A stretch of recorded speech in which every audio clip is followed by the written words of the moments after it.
ఇప్పటికే ఆంధ్రప్రదేశ్‌లో రక్షణకి సంబంధించినటువంటి కీలకమైన ప్రయత్నాలు జరుగుతున్నాయి. ఒకటి మన దగ్గర యుద్ధ విమానాలు దిగడానికి కావాల్సినటువంటి విధంగా కొన్ని హైవేస్‌ని తయారు చేశారు.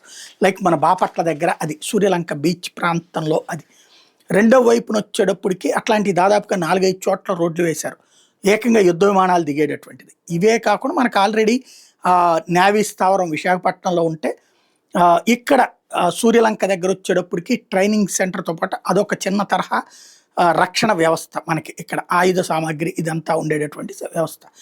ఇది కాకుండా ప్రైవేట్ రంగంలో ఆయుధాల తయారీకి సంబంధించినటువంటి దాంట్లో కళ్యాణి సంస్థకి ఉమ్మడి అనంతపురం జిల్లా అంటే పాత అనంతపురం జిల్లా దగ్గరన స్థలం ఇచ్చారు. అక్కడ పెద్ద ఎత్తున ఆయుధ తయారీకి సంబంధించి ఓకే అయింది. ఇప్పుడు మనకి అమరావతి రాజధాని ప్రకటించకముందు శివరామకృష్ణన్ కమిటీ దొనకొండని చూపించింది. దొనకొండలో స్థలాలు చాలా పెద్ద ఎత్తున ప్రభుత్వాన్ని అన్నీ కూడా అక్కడ మొత్తం అసలు ఎత్తుక్కోవాల్సిన అవసరం లేకుండా రాజధాని పెట్టేసుకోవచ్చు. నీళ్ళని విజయవాడ కృష్ణానది దగ్గర నుంచి అటుకు డైవర్ట్ చేసుకునేట ఒక కెనాల్ వేసుకుంటే సరిపోతుంది అన్నటువంటి చెప్పుకొచ్చారు. అయితే ప్రభుత్వం బాబు సర్కార్ వచ్చిన తర్వాత ఆ దొనకొండని కాకుండా అమరావతిని ఎంచుకోవడంతో ఆ దొనకొండ అట్లాగే ఉండిపోయింది.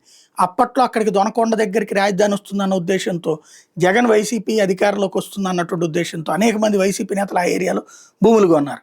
వైసీపీ వాళ్ళు అక్కడ భూములు కొనుక్కున్నారు అన్నటువంటి కారణంగానే చంద్రబాబు గారు అమరావతిని ఎంచుకున్నారు. వీళ్ళ మనుషులు భూములు కొనుక్కున్నటువంటి ప్రాంతంలో అన్న చర్చ కూడా జరిగింది. అవన్నీ పక్కన పెడితే ఇప్పుడు ఆ దొనకొండ దగ్గర బీడీఎల్ కేంద్ర ప్రభుత్వ సంస్థ ఏదైతే ఉందో భారత్ డైనమిక్ లిమిటెడ్ వచ్చి ఆయుధ స్థావరాన్ని ఆయుధ తయారీ కేంద్రాన్ని పెట్టబోతోంది.